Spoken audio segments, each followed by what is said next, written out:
नमस्कार साथियों, एक बार फिर आप सभी का स्वागत है हमारे चैनल एड्यूटेनमेंट शो पर, जहां हम लेकर आए हैं शिक्षा जगत के प्रमुख समाचार। आज तारीख है 13 अक्टूबर 2020 और दिन है मंगलवार। तो दोस्तों, आज की जो हेडलाइंस है उसके ऊपर एक बार सरसरी तौर पर निगाह डाल लेते हैं। देखिए, 31,661 शिक्षक भर्ती अपडेट के विषय में हम बात करेंगे कि क्योंकि आज सभी समाचारों में 31,661 भर्ती जो है छाई हुई है।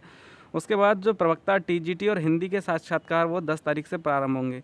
इसके साथ ही आपको 31,661 से जुड़ी तमाम सारी महत्वपूर्ण बातों से अवगत कराया जाएगा। वीडियो को शुरू से लेकर अंत तक पूरा देखिएगा।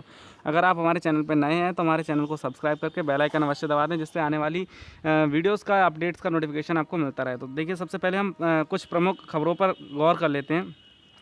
बेसिक शिक्षा परिषद के स्कूलों में 31,277 सहायक शिक्षकों की नियुक्ति 16 तक। देखिए, बेसिक शिक्षा परिषद के स्कूलों में 69,000 सहायक शिक्षक भर्ती में चयनित अभ्यर्थियों में से पहले चरण के 31,277 सहायक शिक्षकों की नियुक्ति की वरीयता सूची सोमवार को जारी हुई। अब 14-15 अक्टूबर को जिलों में काउंसलिंग होगी, 16 को नियुक्ति पत्र जारी होंगे। देखिए, इसमें ये स्पष्ट तौर पे ये चीज़ें लिखी गई हैं कि ये नियुक्तियां जो हैं माननीय सुप्रीम कोर्ट के निर्णय के अधीन होंगे। देखिए दोस्तों, जैसे ही 19 सितंबर को माननीय मुख्यमंत्री जी ने जब ये निर्देश दिए थे और उन्होंने आदेश दिया था कि 1 सप्ताह के अंदर प्रक्रिया पूरी कर ली जाए, लेकिन इस जो चयन सूची और तमाम सारी ऐसी औपचारिकताएं रहती हैं जिसमें काफ़ी समय लग गया, और जो भर्ती प्रक्रिया 22 दिन के बाद शुरू हो पाई, तो उसमें देखिए तमाम सारी चीज़ें थी। अभ्यर्थी इसको लेकर प्रदर्शन भी करने गए थे एससीईआरटी पर, और उसके बाद सारी चीज़ें जो हैं सकारात्मक होती दिखी। और उसके बाद अचानक से सोमवार मतलब कल जो है दोपहर के समय जो है चयन सूची जारी कर दी गई, और उसके बाद तुरंत जो है काउंसलिंग का शेड्यूल भी जारी कर दिया गया। अब काउंसलिंग का शेड्यूल इस तरीके से रखा गया है कि आज सभी जिलों में जो है जो चयनित अभ्यर्थियों की लिस्ट है वो भेजी जाएगी। उसके बाद कल और परसों 2 दिन काउंसलिंग की जाएगी, जिसमें 14 और 15 को काउंसलिंग कराई जाएगी। उसके बाद 16 तारीख को सभी को नियुक्ति पत्र निर्गत किए जाएंगे। अब दोस्तों, इसकी तमाम सारी चीज़ें हैं उसमें हम देख लेते हैं। देखिए, सबसे पहले इसमें इन्होंने डाटा स्पष्ट कर दिया कि सामान्य के 15,933 अभ्यर्थियों का चयन हुआ है, अन्य पिछड़ा वर्ग के 8,513, अनुसूचित जाति के 6,615 और अनुसूचित जनजाति के 216। देखिए दोस्तों, सारी चीज़ें जो हैं विभाग ने इसमें स्पष्ट कर दी हैं। निश्चित रूप से कहीं ना कहीं अभ्यर्थी असंतुष्ट जरूर हैं, लेकिन उसमें तमाम सारी चीज़ें ऐसी हैं कि इसमें दोहरा आरक्षण नहीं लगाया गया है। जो आरक्षण था वो यथावत है, और जिले हैं उनको यथावत रखा गया। अगर जिला चेंज करने का विकल्प सरकार लेती तो निश्चित रूप से किसी के साथ भी कोई भी जो है इससे असंतुष्ट नहीं होता। देखिए, माध्यमिक शिक्षा में भी यही 3252 को ऑनलाइन नियुक्ति पत्र, देखिए 16 अक्टूबर को माध्यमिक शिक्षा विभाग में भी 3352 लोगों को नियुक्ति पत्र प्रदान किए जाएंगे। तो निश्चित रूप से सरकार जो है कहीं ना कहीं अपने किए गए वायदों के प्रति पूरी तरीके से प्रतिबद्ध है, उनके लिए वो प्रयासरत भी है।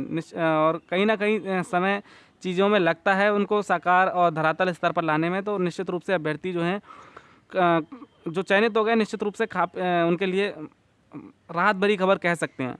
देखिए, उसके बाद देखिए जिलों को आज भेजी जाएगी अभ्यर्थियों की सूची। बीएसए तय करेंगे काउंसलिंग का स्थान और समय। डाइट प्रवक्ता व खंड शिक्षा अधिकारी की टीम गठन को कहा। देखिए, बेसिक शिक्षा परिषद 31,277 पदों पर शिक्षकों का चयन करने के लिए जिलावार अभ्यर्थियों की सूची मंगलवार को भेजेगा। जिलों में बीएसए काउंसलिंग कराने का स्थान और समय तय करेंगे। इस कार्य को तय समय में पूरा कराने के लिए डाइट प्रवक्ता व खंड शिक्षा अधिकारियों की टीम गठित करने का निर्देश भी दिया गया है। तो देखिए दोस्तों, इसमें जो मतलब हमें गाइडलाइन का पालन करना है उसके बारे में एक बार बात कर लेते हैं। विद्यालय आवंटन जो है बाद में होगा। जांच के बाद अहर अभ्यर्थियों को बेसिक शिक्षा अधिकारी कार्यालय में ही नियुक्ति पत्र देकर कार्यभार ग्रहण कराया जाएगा।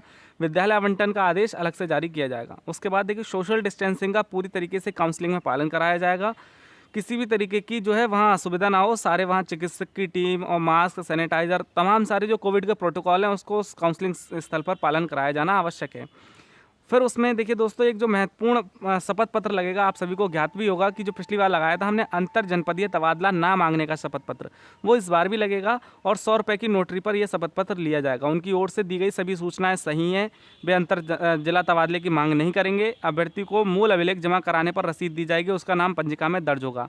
इसके लिए नोडल अधिकारी नियुक्त होगा, और अभ्यर्थी से 2 दिन बाद स्वास्थ्य प्रमाण पत्र भी लिया जाएगा। तो देखिए, निश्चित रूप से सारी जो प्रक्रियाएँ हैं पूरी कर ली गई हैं, और इतना समय जो 20 या 22 दिन का समय लगा वो इसी कार्य में लगा। देखिए, चयन सूची, काउंसलिंग शेड्यूल, उसके बाद जो एनआईसी के लिए टाइम स्लॉट चाहिए था कि भाई उनके पास भी बहुत सारे पूरे प्रदेश की जो है नियुक्तियां उन्हीं के हाथ में होती हैं। तो निश्चित रूप से एनआईसी ने अपने समय के अनुकूल जो है ये कार्यक्रम जारी किया है। उसके बाद अगर हम बात करें कि काउंसलिंग में क्या क्या चीज़ें आवश्यक हैं, देखिए हर अभ्यर्थी को काउंसलिंग में शैक्षिक व अन्य मूल अभिलेख, उसकी 2 सेट स्वप्रमाणित छाया प्रति, 4 पासपोर्ट साइज फ़ोटो सचिव बेसिक शिक्षा परिषद प्रयागराज के नाम से आवेदन शुल्क का ड्राफ्ट, जिसमें 500 है जनरल ओबीसी के लिए और एससी एसटी के लिए 200, दिव्यांगजन के लिए कोई शुल्क नहीं है। और ये काउंसलिंग के 15 दिन बाद जो डाइट्स हैं वो बेसिक शिक्षा सचिव में शुल्क को जो है भेजेंगी। तो दोस्तों ये थी अपडेट। इसके बाद हम बात कर लें मनचाहा जिला देने में भरी सीटें, कई पद खाली। देखिए दोस्तों, इसमें जो है तमाम सारे अभ्यर्थी असंतुष्ट हो गए। एक कह सकते हैं एक धड़ा जो है इसका अलग हो गया है। तो उसमें असंतुष्टि का जो प्रमुख कारण ये है कि सरकार ने ये पहले ही बता दिया था कि आरक्षण और जिलों को यथावत रखा जाएगा, जिसकी वजह से इसमें ऐसी चयन सूची में ऐसी चीज़ें देखने में आ रही हैं कि जिला देने के चक्कर में जो है सीटें खाली रह गई और कहीं कहीं सीटें पूरी तरीके से भर गई। देखिए लखनऊ, गाजियाबाद व वाराणसी में सभी पदों पर चयन, प्रदेश के अन्य जिलों में जो है सभी सीटें नहीं भरी गई हैं। देखिए 36,950 अभ्यर्थी अभी प्रतीक्षा सूची में रखे गए हैं और उनको जब माननीय सुप्रीम कोर्ट से निर्णय जो आ जाएगा, सुरक्षित आदेश है वो आ जाएगा, तो उसके बाद तुरंत उनको भी नियुक्तियां दे दी जाएंगी। ऐसा जो है शासन का योजना है, शासन का प्रस्ताव है। तो देखिए इसमें हम बात करें 69 पदों की शिक्षक भर्ती का जिला आवंटन 1 जून को किया गया। उसमें 67,867 अभ्यर्थियों में से अधिकांश को मनचाहा जिला मिल गया था। मुख्यमंत्री ने जब 31,661 पदों के सापेक्ष जिला आवंटन करके नियुक्ति देने का निर्देश दिया तो शासन व बेसिक शिक्षा महकमा कम पदों पर जिला आवंटन दुरुस्त करने की माथापच्ची में जुटा रहा।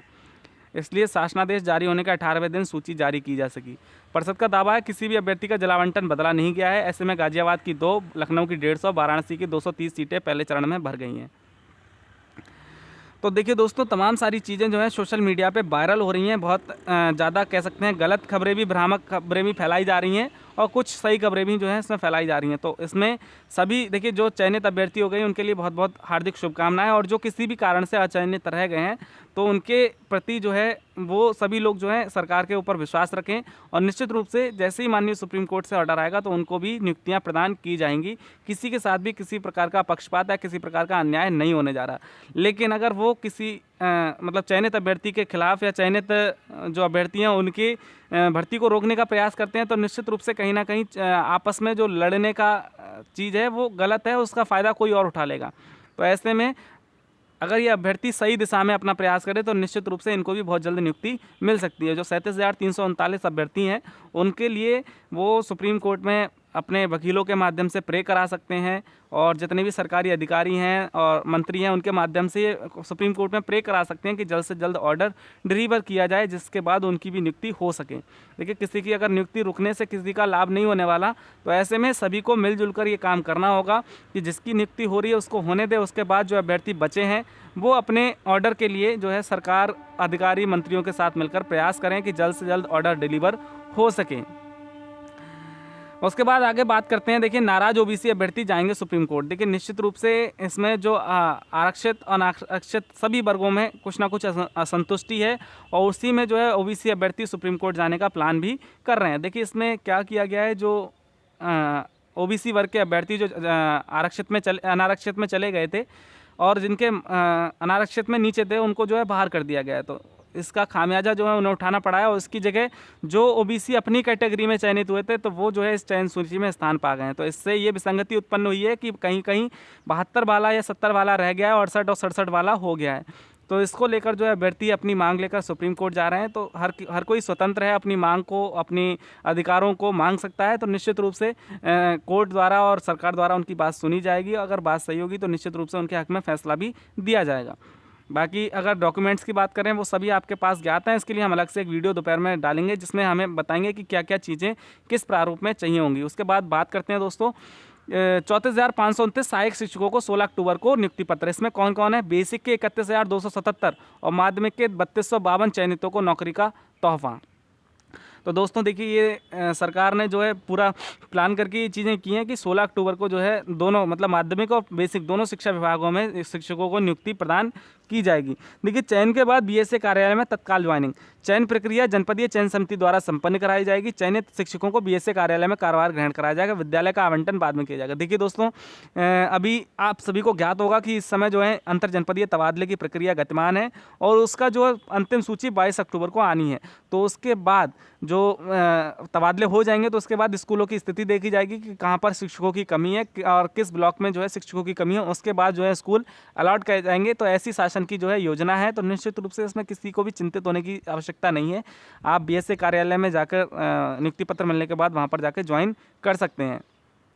और माध्यमिक की अगर बात करें तो इसमें जो नियुक्ति पत्र ऑनलाइन बांटे जाएंगे। लोक सेवा आयोग ने माध्यमिक शिक्षा विभाग में विभिन्न विषयों के 10,768 सहायक अध्यापकों की भर्ती की गई है। विभाग ने हिंदी, सामाजिक अध्ययन, कला विषय के अभ्यर्थियों को छोड़कर शेष विषयों में चयनित 3317 अभ्यर्थियों में से 3252 चयनितों की सूची जारी की है। 65 अभ्यर्थियों ने चयन के बाद भी नियुक्ति के लिए आवेदन नहीं किया है। निश्चित रूप से उनका चयन कहीं और अच्छे पद पर हो गया होगा। देखिए आगे अगर बात करें तो ये तो थी हमारी आज 31,277 पद जो कल सूची जारी हुई उसकी अपडेट। इसके विषय में अगर किसी का भी कोई प्रश्न है तो आप हमसे कमेंट सेक्शन में पूछ सकते हैं, आपकी हर समस्या का समाधान किया जाएगा। उसके बाद अगर बात करें तो देखिए प्रवक्ता हिंदी और टीजीटी हिंदी के लिए साक्षात्कार 10 नवंबर से होंगे शुरू। उत्तर प्रदेश माध्यमिक शिक्षा सेवा चयन बोर्ड की ओर से प्रवक्ता हिंदी और टीजीटी हिंदी के साक्षात्कार 6 से 16 नवंबर के बीच होंगे। चयन बोर्ड की बैठक के बाद जारी पत्र में कहा गया कि हिंदी प्रवक्ता का साक्षात्कार 6 से 10 और टीजीटी हिंदी का साक्षात्कार 10 से 16 नवंबर के बीच आयोजित किया जाएगा। तो देखिए निश्चित रूप से अभी जो जैसे ही माननीय मुख्यमंत्री जी ने ये जो मीटिंग की थी, बैठक की थी और उन्होंने आदेश दिया था कि जितनी भी लंबित प्रक्रियाएं हैं उसको 6 माह के अंदर निस्तारित किया जाए किसी भी तरीके से, तो उसी क्रम में सारी भर्ती प्रक्रियाएं जो काफ़ी लंबे समय से लंबित थी तो उनको शुरू कर दिया गया है और उनको जल्द से जल्द पूरा करने का लक्ष्य भी रखा गया है। तो ऐसे में जो अभ्यर्थी काफ़ी लंबे समय से इंतजार कर रहे थे, निश्चित रूप से उनके लिए राहत भरी खबर है और जल्द ही उनके सपने भी साकार होंगे, ऐसी जो है हम सभी कामना करते हैं, आशा करते हैं। तो दोस्तों ये थी ये देखिए एक खबर और है, इसमें क्या हुआ, अधिक मेरिट वाले बाहर, कम वाले चयनित। ये बात हो रही है 31,277 आवंटन सूची की। इसमें कहीं कहीं देखिए कई जिलों में ऐसी स्थितियां बनी हैं जिसमें अधिक जो गुणांक वाला अभ्यर्थी है बाहर हो गया है और कम वाला चयनित हो गया है, और ये स्थितियां बनी हैं आरक्षित वर्ग में ज़्यादातर। देखिए इसमें क्या हुआ है, प्रतापगढ़ में अधिक मेरिट के बाद भी पूर्व में चयनित अभ्यर्थी जहां बाहर हो गए तो उससे कम मेरिट के बाद भी बड़ी संख्या में अभ्यर्थी पद वाले जिलों में चयनित हो गए। और वहीं अभ्यर्थियों ने कल ही से जो है धरना विरोध प्रदर्शन शुरू कर दिया है एससीईआरटी के और बेसिक शिक्षा परिषद पर। तो बेसिक शिक्षा परिषद द्वारा शिक्षक भर्ती की पहली सूची जारी किए जाने के साथ इसका विरोध भी शुरू हो गया। चयन सूची से बाहर हुए अभ्यर्थियों ने जिला आवंटन सूची में अनियमितता का आरोप लगाकर विरोध शुरू कर दिया। सोमवार को सूची जारी होने के बाद बड़ी संख्या में अभ्यर्थी पहुंचे और हंगामा किया। देखिए आज भी अभ्यर्थी बड़ी संख्या में पहुंच रहे हैं। निश्चित रूप से देखिए उनकी जो मांग है वाजिब होनी चाहिए। अगर उनकी मांग होनी चाहिए कि सरकार जल्द से जल्द सुप्रीम कोर्ट से ऑर्डर निकालने का प्रयास करें और जो बचे हुए पद हैं उनके लिए आश्वासन दे कि जैसे ही सुप्रीम कोर्ट से ऑर्डर आएगा उस पदों को भी पूरा किया जाएगा। तो ऐसी मांग रखकर वो अपनी मांग जो है सरकार के समक्ष रख सकते हैं। बाकी सारी चीज़ें जो हैं स्पष्ट हैं। अगर किसी की कोई शंका है, प्रश्न है, आप हमसे कमेंट सेक्शन में पूछ सकते हैं, आपका जो है संतोषजनक उत्तर अवश्य दिया जाएगा। तो दोस्तों मिलते हैं अगली वीडियो में। Thank you for watching our video. Thank you very much. और इस वीडियो को ज़्यादा से ज़्यादा लाइक करें, शेयर करें और हमारे चैनल को सब्सक्राइब अवश्य कर लें। Thank you for watching our video. Thank you very much.